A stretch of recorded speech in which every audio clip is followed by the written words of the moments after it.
Hey, what's up, YouTube and Triple T members? Jeremy Barber here, owner of Trading the Trend chat room on Discord. There is a link in the video description. It is free to come check us out. If you have not already done so, make sure to subscribe, make sure to like the videos, and share it with a friend. If you know anybody that's a trader, or maybe they're even just thinking about starting to trade, send them a link to one of my videos. I try to make these videos as easy as possible to understand, so no matter your experience level, you can keep up. So today is Sunday, and Sunday is a work day for me.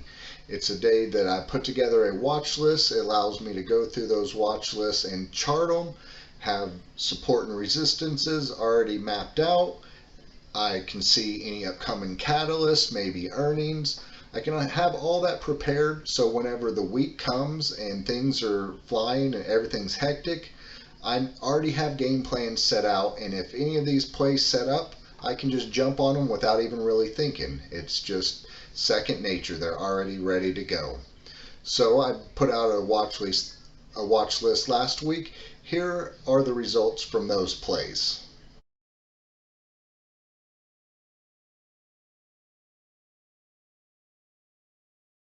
Okay, so you saw those plays. It was actually a pretty slow week. We did have a lot of good plays on there, but there were a lot that were pretty much flat or red on the week. So we typically have more big gainers, but there wasn't really much of that last week. I've been talking about how the market seems like it's slowly starting to come back, at least for small caps. Large caps, market all-time highs. I mean, there's not a single thing wrong with any of that. So I'm more referring to small caps, which is what I typically trade. I've been encouraged with the things I was seeing leading up to last week.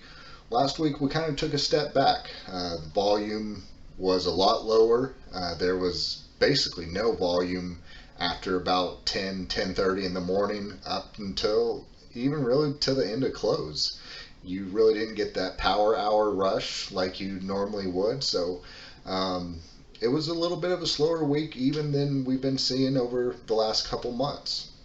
So hopefully we can get back on track. The volume's back up this week and we can get some good solid plays. So here is me making the watch list for this week. Welcome into the making of this week's watch list.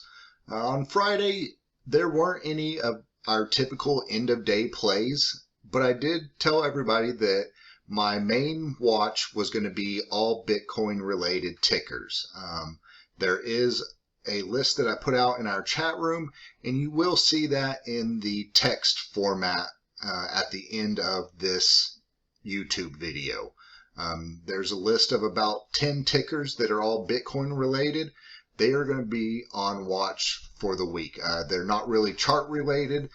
It's more because Coinbase is going public on Wednesday, and I believe that that's going to cause Bitcoin to rise, which is going to cause all these tickers to be pulled up with it.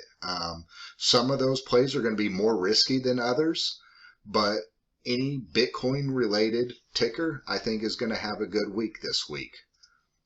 So now let's get into the charts that look good. This is Finviz that I'm using. There is a link in the video description if you want to check it out. There is a free version, and then there's also Finviz Elite, which is a paid subscription. Okay, so we're going to start with my main end of day scan. You can see performance plus 5% on the day, under $30, relative volume over 1, change from open is up, and then current volume over 200,000. So let's see, we only had 3 pages of results from Friday. So again, a pretty light day like I talked about. I'm used to seeing 10 to 15 pages consistently any given day, and we've got 3 pages today. So volume's light, but we'll work with what we have. Okay, so this chart right off the bat, you can see we have this top resistance line right here. We closed on Friday right at it. Let's see, RSI 76, almost 77, getting a little overbought, but again, as long as it's not over 80, not too concerned.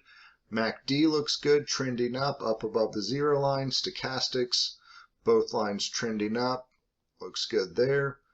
Float under 4 million, that's very, very small. That can mean there are large moves with very little shares being traded.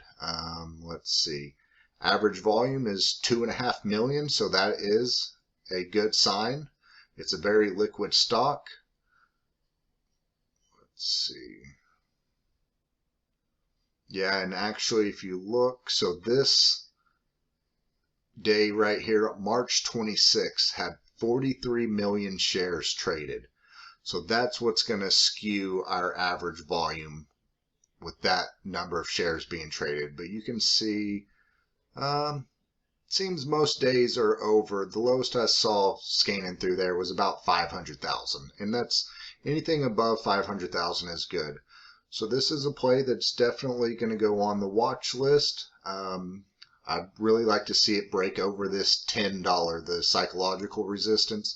We have this 975, which it closed at, but we're right up against that 10. I wouldn't want to jump on this, 980, 985 and be running into that 10. I'd want to see it break over that 10, and then that'd give you room up to about 1060.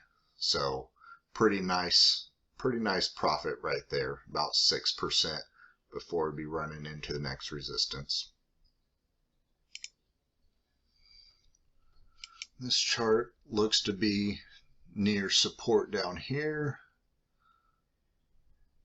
Got the whole dollar support right at $1, sitting at 110 right now. Previous candlestick support around 104, 105. Almost 28 million float, short under 5%, average volume under 500,000. Yeah, I don't really see enough there. Looks like we might be getting across on the stochastics. MACD going, they are getting close. I just don't see enough there. Okay, so this one you can see 1, 2, 3, 4, 5, 6, 7. We've got 8 straight green days in a row. We had pretty large volume on this gap up right here on April 6th, but then the volume, it's actually been increasing after that large volume. And let's see. So RSI 88, that's automatically going to make it non-tradable for me as far as holding overnight. It makes it extremely risky to even try to day trade it. Because of that RSI being almost 90, it's not even going to go on the list. That's too hot to handle. You're asking for trouble getting in when something's been running like that. Okay, so here's a nice chart. This candlestick right here closed at 875. It broke over that on Friday. Even the wick from this one, the high was 9, and it closed at 901 on Friday. So we broke resistance. We do have this line up here, but horizontal support and resistance lines typically are going to carry more weight than anything slanting.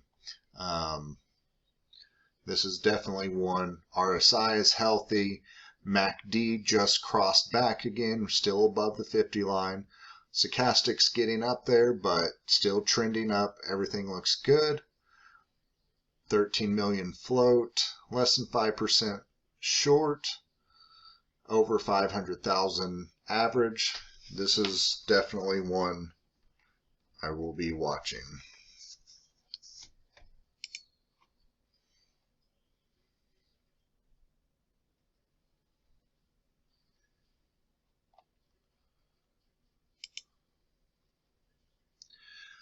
This had a nice triangle forming, broke out, and then had 2 nice days.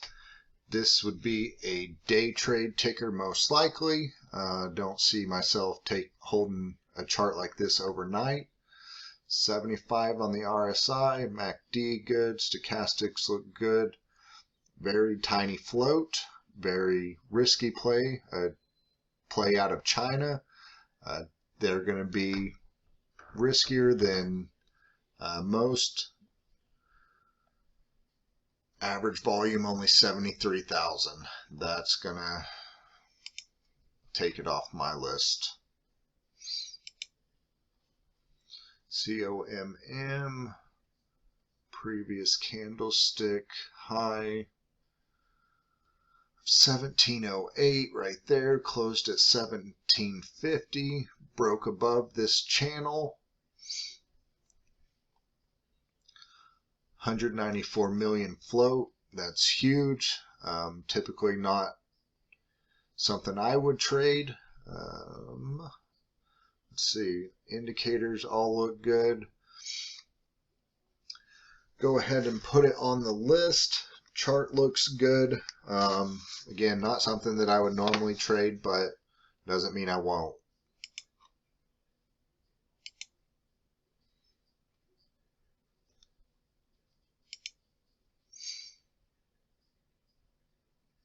Here's one. So 445.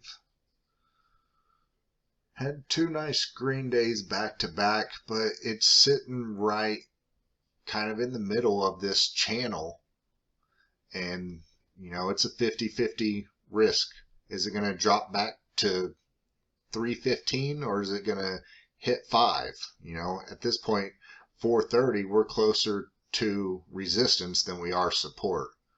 It's not a good risk to reward right there. Now, I am going to put this on the list, and that is if it pulls back anywhere, I would say maybe 3 to 325 area by chance. If it pulls back and then you get an intraday reversal, or if we get up over this 5, and actually I would say 520 area. If we get over that 520 area, you know, there's potential for a very large move there.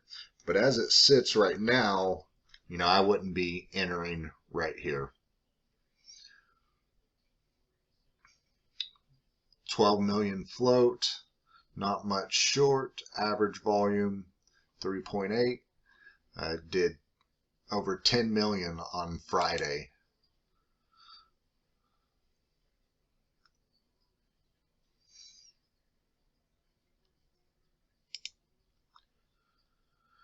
Okay, and I look at charts. About 99% of everything I do is based solely off the charts. I do know that this ticker is supposed to have some FDA news coming up next week. I would never hold through that, but I will play the reaction off of it. Typically, whenever you have a decision coming up and you see a large run coming up to that decision, the good or the news can come out and it be good news, but you'll still see a drop. So this could be a potential short play after news is announced. Let's see, float 66 million, average a million. We are up overbought on stochastics. The MACD looks good. RSI looks good. Again, if the news is good or bad, I could still see a drop on this ticker.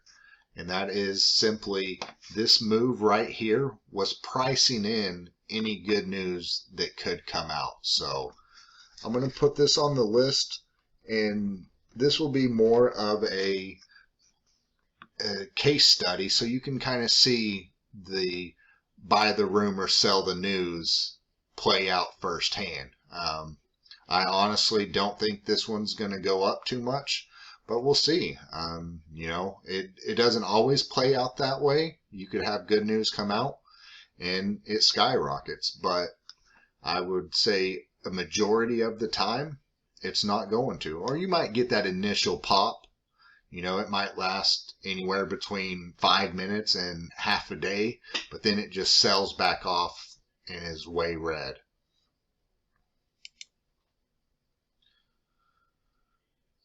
Okay, so this was on the play on the watch list last week. 2380. They had news out about the World Cup. You can see this huge volume on Friday compared to the rest of the day. Still sitting fairly close to support around the $20 mark. 51 million flow, average volume of almost 20 million.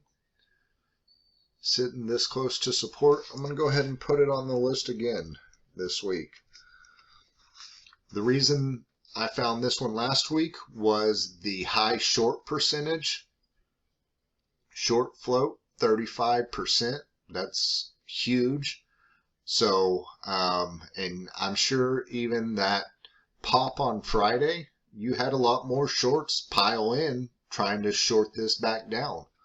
So, and that just adds gasoline to a fire if it does explode.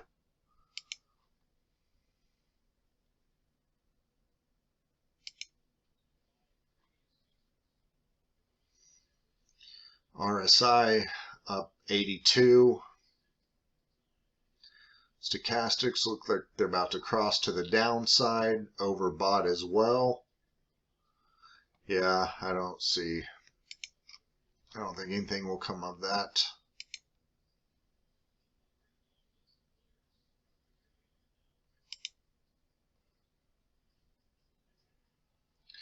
Okay, I really like this chart. We've got a break of this top purple line, this resistance here. The high on this candlestick was 1250. We closed up above that as well. Now it has 1, 2, 3, 4, 5, 6, 7. We've seen 8 green days in a row.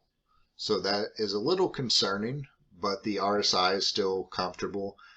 The stochastics have crossed. So that might be a little bit of a warning sign with this, but it could give a nice little pop Monday morning. It'd be Monday at some point if it was going to pop, most likely. If we get a red day on it, we're probably going to pull back at least a couple days. Even if you look at this little right here, 1, 2, 3, 4, 5, basically 5 red days. 1, 2, 3, 4, 5 red days right there. So if once we get a red day, I could see this pulling back. The best chance would be Monday to get a pop on this one. 100 million float. Average volume over 500,000. Still a little light, but again, this would be a Monday morning, or I probably will stop paying attention to it by Tuesday.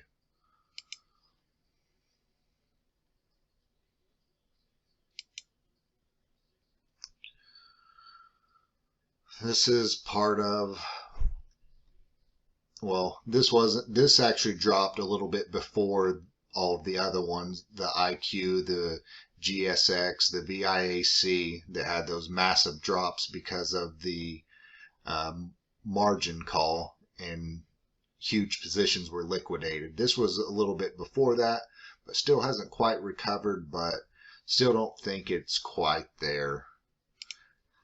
Once that one breaks over 5, I'll start being more interested. It'll officially be in the gap at that point.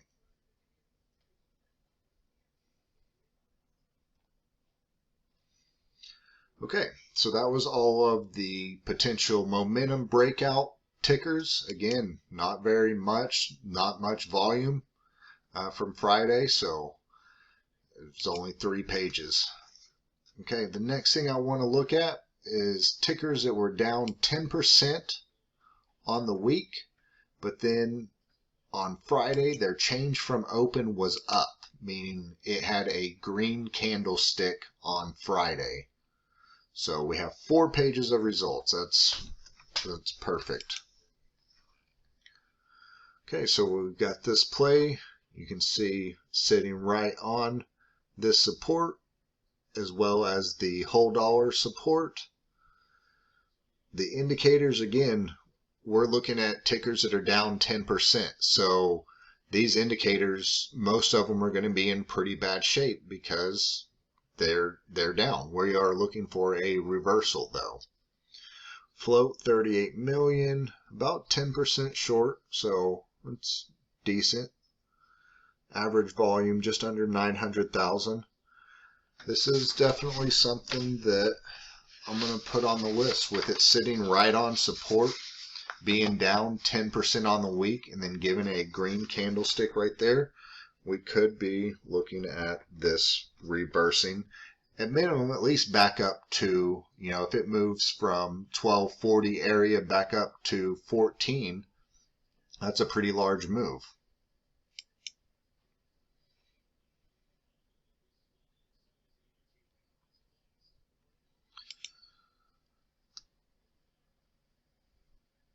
Yeah, this one looks pretty much to be in gap fill mode to the downside.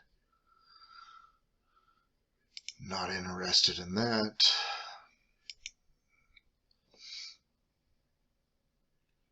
What do we got?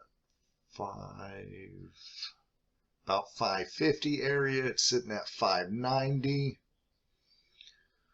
It's got a descending triangle forming, which would be a bearish symbol. We got a megaphone with this line and this line here.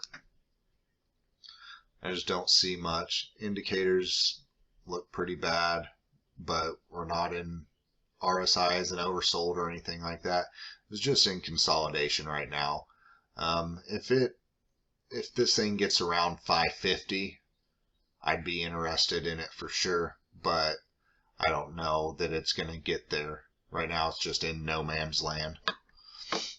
This is definitely one that I'm watching over the next few weeks, but I don't think it's ready this week. I'm not going to do anything with it. Okay, so this is one of the tickers that is on my Bitcoin list. They had a report out from Hindenburg about them being a scam, which they may be, they may not be. I don't really care. I'm not holding long. I'm not investing in a company. I'm trading a company. They can be a scam, not a scam. If I can make money off of it, then it is what it is. I don't care. So that's not going to deter me one way or the other. It's just going to make sure that I'm not holding anything like this overnight or for too long, because who knows what information is going to come out. So again, this is already on the list because of the Bitcoin aspect of it. Again, the chart on it didn't look very good.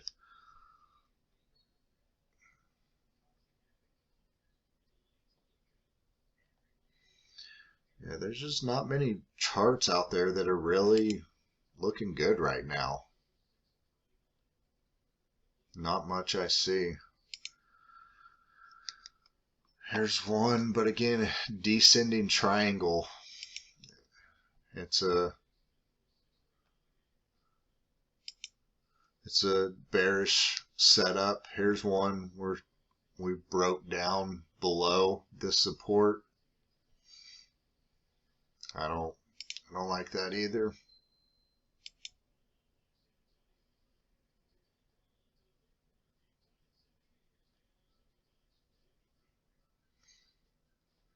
Okay, so not many tickers from that scan. The last scan I want to run is the same thing that I ran last week that found a couple good plays that were good. I want to find plays that are being shorted have high percentage of shorts. So I want to go high. We'll go over 20%. Let's see how many pages. Okay, that brings up 11. I'm going to go over 30%. Okay, so that drops it down to 3 pages. Here we already had a breakout. It's kind of not really doing much. AT and F. This was one I already put on there. This was one from last week. Had a nice pop. Friday inside day, inside bar right there. But with this large candlestick right here, this inside bar, it's not one I would be looking to trade. Is sitting on top of the 50. The 200's way down here, but the 20 and the 50 are right here. So, and we had the breakout and it pulled back, but it's still up above or right at the breakout point. So this is one I'm going to be watching again. Anytime you have a high short percentage, the potential is always there for a nice move. This is one that we already put on the list. Here's one that looks interesting. We can get a break back over this $11 mark. Get a break back over that. Got 40 million float. Indicators look good. RSI, it was down a little bit from Friday, but still trending up overall. This is one that intrigues me. Don't really know what to expect. Again, I'd be looking for a break over that $11 mark, but it's not going to hurt to do a little bit of research on it now to be better prepared for next week.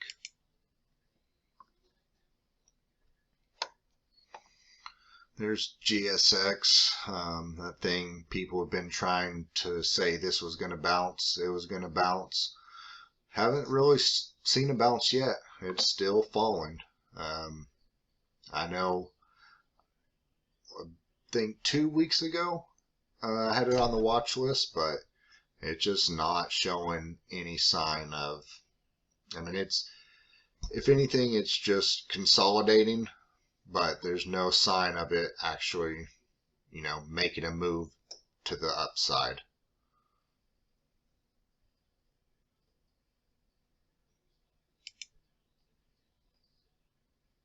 Okay, so after this big gap down, looks like it's just consolidating right now.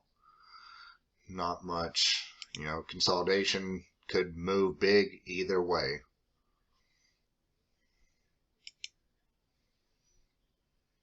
Here's one we had on the watch list last week. I was watching it a couple days, but once it broke below this $8 mark, kind of left it alone. It's got to be back up above $8 for me to be interested again.